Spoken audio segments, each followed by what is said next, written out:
Situata e rreshjeve të shiut ka përfshirë edhe juglindjen e vendit, ku vërshimi i ujit ka shkaktuar përmbytje të mëdha.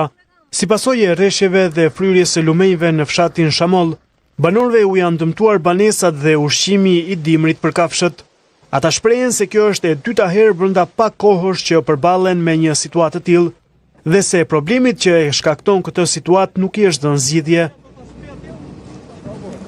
I tëri probleme kemi që në sinorin e bashkisë Maliqit.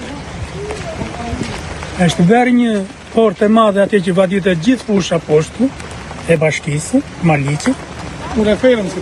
Edhe i kanë bërë ca porta të ngushta nga 78 thonë. Po se është vetëm një portë. Janë radhë kolonë. E shera e dytë që po mbytemi. U mbytëm mos o zot. Sirën e parë dhe tashitin. Na zurin gjumë. Tashim u përvëluan fëmija. Kush po i qanë orën ditë, mua mu mbytën Zairia e baktive, qartë të shtje. Mu mbytë ta gjia e te. U mbytëm që në erdi për mbytja.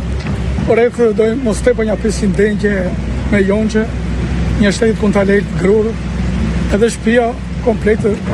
Po tani? Tani vetëm o bori eshte dhe gruri i ipi prapë. Situatë mjaft problematike paraqitet edhe në lumenjtë e Pogradecit, të cilët janë fryrë te kapaciteteve duke bllokuar ura dhe duke depërtuar në tokat bujqësore. Në pjesën fundore të lumit të Starovës, rrezikohen me 10 banesa të përmbyten pasi lumi ka dalë në nivelin e rrugës. Shumë problematike paraqitet edhe situata në lumin e Rëmenjit, në brendësi të fshatit ku lumi rrezikon të marrë përpara edhe banesat. Momentalisht kemi situatën me projën e Rëmenjit, ku konkretisht për shkak të bllokimit të një ure nga inertet, ka dalë projë në 2 pika dhe është duke përshkruar pjesën e segmentit rrugor. Rrezikohen banesat? Aktualisht nga informacioni që kemi nuk rrezikohet asnjë banesë. Deme më të mëdha ka 2 lumenjt, po edhe i qytetit ka probleme, të 3 lumenjt kanë probleme, siç ishin edhe në përmbytjen që u bërë e parë, në Rëmenj, në Vërdovë, edhe në lumin e qytetit. Ndërkohë situatë kritike ka patur edhe në hyrje të tunelit në aksin Qukës-Qafploç, ku si pasojë e rrëshqitjeve të dherave, një automjet me targa greke është dëmtuar, por fatmirësisht drejtuesi i mjetit nuk është lënduar.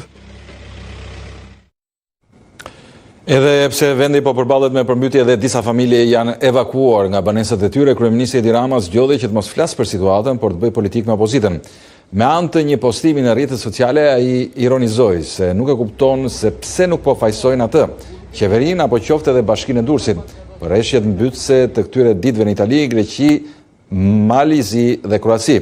Pa thënë asgjë për situatën, Rama në mënyrë indirekte i flet opozitës duke u shprehur se aleanca me Shiun nuk të çon në fitore.